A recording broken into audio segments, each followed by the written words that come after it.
함께 은혜를 나누실 하나님의 말씀은 신명기 19장 1절에서 13절까지 말씀입니다.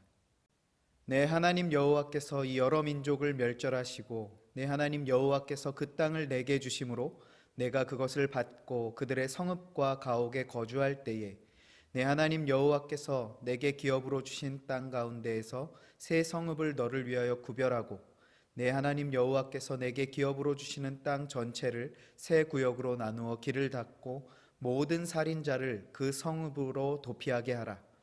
살인자가 그리로 도피하여 살만한 경우는 이러하니 곧 누구든지 본래 원한이 없이 부지 중에 그의 이웃을 죽인 일, 가령 사람이 그 이웃과 함께 벌목하러 산림에 들어가서 손에 도끼를 들고 벌목하려고 찍을 때에 도끼가 자루에서 빠져 그의 이웃을 맞춰 그를 죽게 함과 같은 것이라.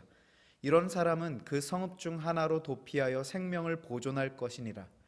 그 사람이 그에게 본래 원한이 없으니 죽이기에 합당하지 아니하나 두렵건대 그 피를 보복하는 자의 마음이 복수심에 불타서 살인자를 뒤쫓는데 그 가는 길이 멀면 그를 따라 잡아 죽일까 하노라.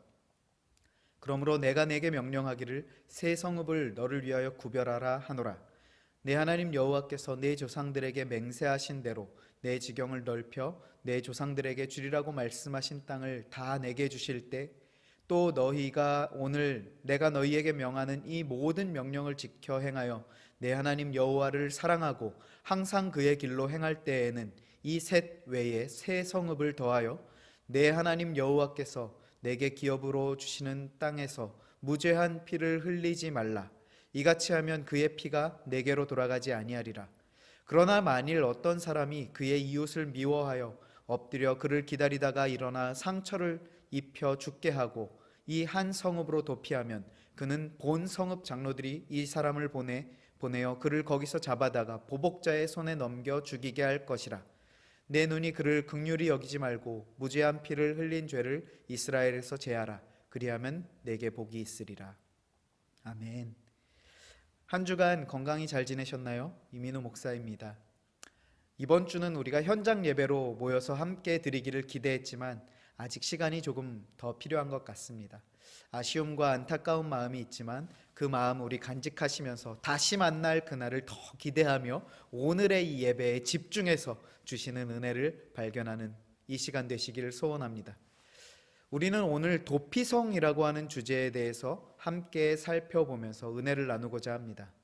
도피성이라고 하는 말을 들어보신 분들도 계실 테고 오늘 처음 들어보는 분들도 계실 거라고 생각을 합니다.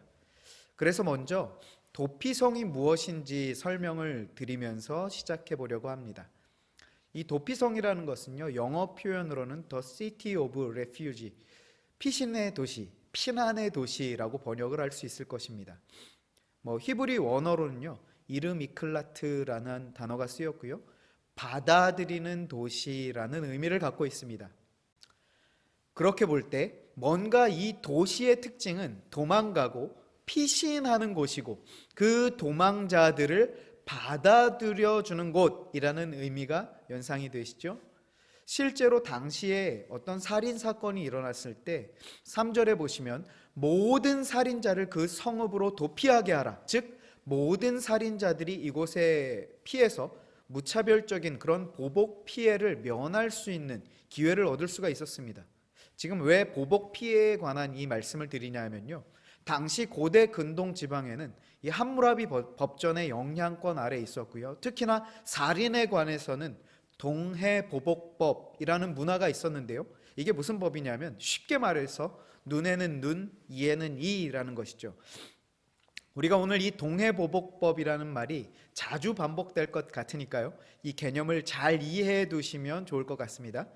이 동해보복법이라는 말은요, 누군가가 나에게 해를 끼치면 동해, 즉 똑같은 동일한 해를 돌려주는 것을 정의다라고 규정했다는 것입니다. 이게 세상적인 기준에서는 이와 같은 것을 공평하다라고 여긴 것이죠. 누군가가 나를 때려서 한쪽 눈을 실명하게 되었다면 그 때린 사람의 한쪽 눈을 똑같이 실명하게 만드는 것이 정의롭다라고 여겼다는 것입니다. 그런데 문제는 상대가 나를 죽이면 내가 찾아가서 그 사람을 죽일 수가 없잖아요.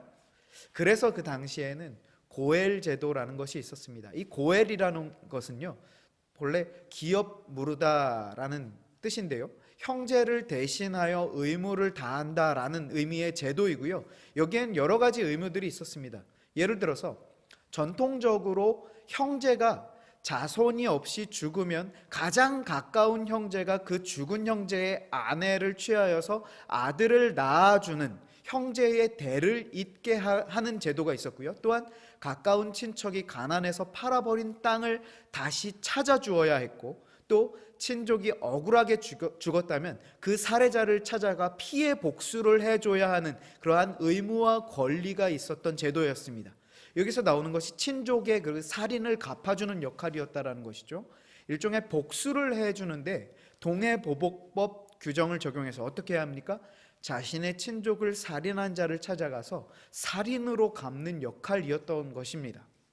그리고 그 동해보복법에 의한 살인은 정당한 것으로 받아들이는 것이었습니다.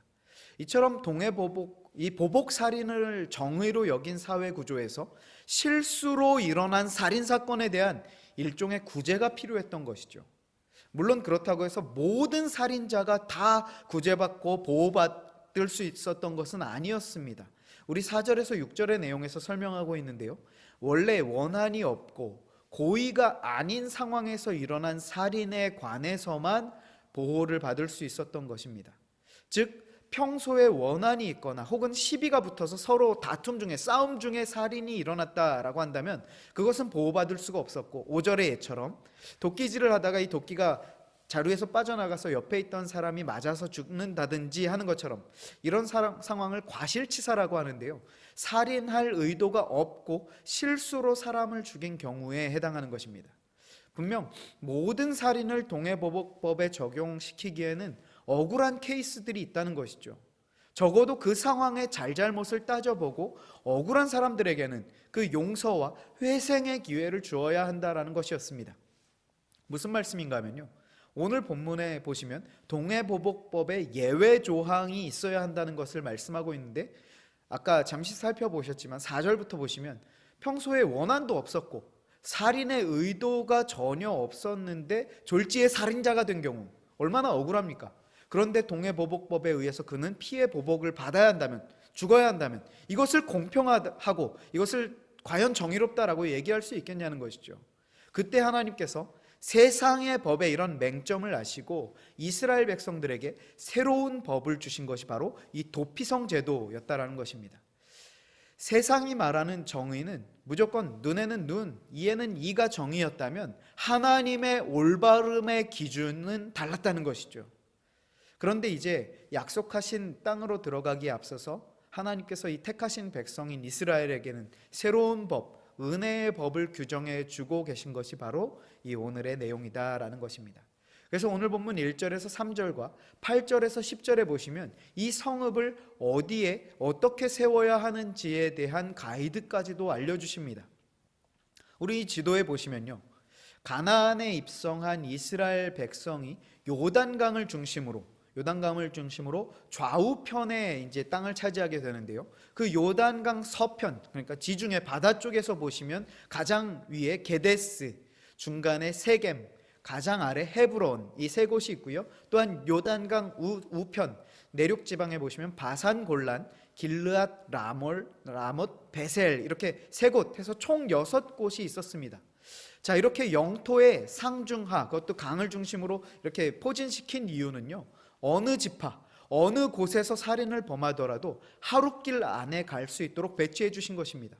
저는 이 지도만 보더라도요, 하나님은 죽이고 심판하기를 원하시는 분이 아니라 살리시고 구원하시기를 원하시는 분이시다라는 것을 발견하며 감사하게 되지 않으십니까? 하지만 이렇게 정확한 지역을 설정해 주신 이유가 또 있습니다. 살인자가 아무 성에나 들어가서 살려달라고 해서 살 수 있는 것은 아니라는 것을 의미하죠. 즉 하나님께서 정하신 장소에 가야 살 수 있다는 것이었습니다. 당시에 이 도피성은요, 레위인들에게 주어졌던 성읍 중에 하나였습니다. 그런데 이 6성읍 이외에도 42개의 성읍이 레위인들에게 주어졌습니다. 다시 말해서 총 48개의 성읍이 레위인들이 거주하던 성읍인데요. 그 살인을 범한 자가 자신이 위치한 곳에서 가장 가까운 곳, 레위인들이 거주하던 성읍 아무 데서나 들어가서 살려달라고 해서 살 수 있는 것이 아니다라는 것을 말씀을 드리는 것입니다. 기회를 얻고자 한다면 반드시 하나님께서 정하신 그 6성읍 중 하나로 가야 한다는 것이죠. 다시 말해서 아무 데나 가서 살려달라고 빌어도 거기엔 구원이 없다라는 것이죠. 왜요? 우리 요한복음 14장 6절 말씀을 함께 읽어보실까요? 예수께서 이르시되 내가 곧 길이요 진리요 생명이니 나로 말미암지 않고는 아버지께로 올 자가 없느니라. 아멘. 하나님께서 정하신 구원의 방법은요, 십자가 외에 정하신 일이 없기 때문이다 라는 것입니다. 예수 그리스도로 말미암지 않고는 아버지께로 갈 수 있는 방법이 없다는 것이죠. 살인의 의도 없이 벌어진 일로 목숨을 부지하고 싶다면 어떻게 해요? 하나님께서 정하신 도피성으로 가야만 가능한 것처럼 아버지께로 가려면 예수님의 십자가로 가야만 가능하다라는 것을 예표하고 있는 것입니다. 지금까지 살인 얘기하고 의도가 없는 살인자는 도망가면 보호를 받고 이런 얘기를 하니까 이게 오늘날 나하고는 전혀 상관없는 얘기처럼 들리시지 않으신가요? 바로 이것이 오늘날 우리가 이 도피성을 왜 알아야 하는가에 대한 질문일 것이고 그에 대한 답을 드리겠습니다. 어떤 목사님이 이 도피성에 관해 말씀하시다가 이런 얘기를 하셨어요. 우리 중에 도피성이 필요 없을 만큼 영적으로 부요한 자가 없고, 또한 우리 중에 도피성에 갈 수 없을 만큼 영적으로 저주받은 자도 없다. 도피성이 의미하는 바를 생각할 때 거기서 예외인 사람이 없다라는 얘기인데요, 구체적으로 어떠한 의미인가를 함께 말씀을 보시면서 살펴보도록 하겠습니다. 구약은요, 신약의 예표이고, 조금 더 구체적으로 말씀을 드리면 구약의 사건들이나 어떤 상황들은 오실 메시아 예수님의 예표라는 사실입니다. 즉 우리가 오늘 살펴보고 있는 이 도피성 역시 예수님의 구원과 은혜를 예표하는 구약의 한 장치였다라는 사실이죠. 그렇게 살인한 자가 도피성으로 들어오면 거기서는 대제사장과 장로들이 재판을 합니다. 이 사건에 의도성이 있었는지 없었는지를 따지겠죠. 그리고 의도성이 없었다면 도피성에서 땅과 거처를 주어 거기서 살게 합니다. 반면 11절 말씀처럼 의도가 있었고 고의적이었다면 12절 장로들이 그를 밖으로 내보내어 동해보복법에 의해 처벌을 받게 합니다. 그럼 이제 도피성에서 살게 된 그 사람들은 그야말로 아무 죄의식 없이 자유롭게 살아도 되는가? 그건 역시도 아니었습니다. 물론 그들은 도피성에 받아들여짐으로 인해서 억울한 살인에 대한 처벌은 받지 않아도 되었습니다. 큰 틀에서 볼 때 죽음의 위협으로부터는 자유함을 얻은 것이죠. 하지만 지은 죄에 대한 대가는 그들이 살면서 치러야만 했습니다. 그 대가가 무엇이었는가 하면 그들은 그 도피성을 절대로 떠날 수가 없었습니다. 혹 임의로 떠나는 날에는 피해 보복자들에 의해 죽어도 할 말이 없었던 것이죠. 즉 그들은 그 도피성 안에서 살면서 의도가 없기는 했다 하더라도 하나님께서 창조하신 한 생명을 죽인 살인에 대한 죄의 값을 치르며 살 수밖에 없었던 것입니다. 이것은 마치 예수님께서 우리의 원죄를 사하여 주시고 죄와 죽음의 권세로부터 구원해 주셨지만 우리가 오늘을 살아가면서 짓는 죄의 결과를 보게 되는 것과 같은 원리입니다. 예수님께서 십자가에서 우리의 모든 죄를 사하여 주셨기 때문에 우리는 믿고 난 이후 더 이상 회개할 필요 없이 막 살아도 되는 것이 아니라는 얘기죠. 우리는 날마다 세상과는 구별된 거룩한 삶의 모습으로 나아가야 합니다. 바로 이것이 예수님을 닮은 삶, 성화의 삶을 살아가는 것이죠. 구원받은 자가 어제와 똑같은 죄의 늪의 자리에 머물러 있을 수도 없고 있어서도 안 되는 것입니다. 도피성에서 그들은 매일을 땀 흘려 수고하고 하루를 보내며 비록 실수였지만 자신의 지난 일들을 곱씹어 생각하며 더 조심하고 주의하며 돌아보는 삶의 자리로 나아가고자 했을 것입니다. 저는 이 설교를 준비하면서 본문을 묵상하다가 너무 궁금해서 이 도피성을 한번 잠깐 다녀왔습니다. 물론 상상 속에서요. 도피성의 분위기는 어떨까? 거기에 사람들의 일상은 어떨까? 여러분은 그곳의 분위기가 어떨 것 같으십니까? 피해 보복자로부터 보호를 받고 안전하게 지낼 수 있음으로 인해서 해맑게 기쁨이 넘치고 웃음이 막 가득했을까요? 제가 본 도피성의 분위기는 그렇지만은 않았습니다. 물론 억울함이 풀리고 죽음의 위협으로부터 벗어난 것에 대한 기쁨은 분명히 있었습니다. 하지만 자신의 잘못으로 인해 한 생명이 소중한 목숨을 잃고 그 가족들이 받았을 상처와 슬픔과 아픔을 생각할 때 미안한 마음에 숙연해지는 그러한 분위기도 있었습니다. 내 옆에 있는 그 도피성에 같이 피해 있는 이웃도 분명 비슷한 상황 가운데 비슷한 고민을 가지고 있었겠죠. 그래서 그 둘은 서로 어떤 일이 있었는지를 묻고 대화를 하는 가운데 쉽게 공감대를 형성하는 그러한 모습도 있었을 것입니다. 그렇게 도피성의 전체적인 분위기는 진지함 가운데 느껴지는 평안함, 또한 조용한 기쁨, 돌아봄, 성찰, 이와 같은 것들이었습니다. 하지만 그들에게 또 한 가지 궁금한 점이 있었을 것입니다. 평생 거기 있어야 하는가 하는 질문이었죠. 그런데 그렇지만도 않았습니다. 그들에게 또 하나의 은혜의 방편을 허락해 주셨는데요. 이미 그들은 죽음의 위협으로부터 건지심을 받는 구원을 맛보았고 뿐만 아니라 도피성 안에서 생활할 수 있도록 땅과 거처까지도 받는 선대함까지도 경험을 했습니다. 그런데 그것뿐만 아니라 완전한 속죄의 길까지 열려 있다라는 사실이었습니다. 그것은 바로 거기에 거하던 중에 대제사장이 죽으면 그들은 완전히 사함을 받은 상태로 도피성을 떠나 고향으로 돌아갈 수 있는 상태가 되는 것이었습니다. 이것이 의미하는 바는요, 그들의 죄를 대제사장의 죽음으로 갚았다라는 것입니다. 다시 말해서 피해 보복자들이 살인자를 죽여야 갚는 것이 동해보복법인데 피해 보복자들이 죽여야 할 그 피를 대제사장이 대신 지고 죽었다라고 보는 것이죠. 자, 이것이 의미하는 바가 무엇일지 이제 조금 짐작이 가지 않으세요? 히브리서 3장 1절에 보시면 그러므로 함께 하늘의 부르심을 받은 거룩한 형제들아 우리가 믿는 도리의 사도이시며 대제사장이신 예수를 깊이 생각하라. 아멘. 예수님이 우리의 대제사장이 되신다라고 정확하게 밝히고 있습니다. 즉 대제사장이신 예수 그리스도께서 죽으심으로 나의 죄를 대속하셨다라는 것입니다. 도피성에 있는 것은 바로 나였고 우리는 은혜로 죽음의 위협으로부터 보호를 받게 되었고 그리스도 대제사장의 대속으로 말미암아 우리의 죄가 씻겨지는 은혜를 경험하게 되었다라는 사실입니다.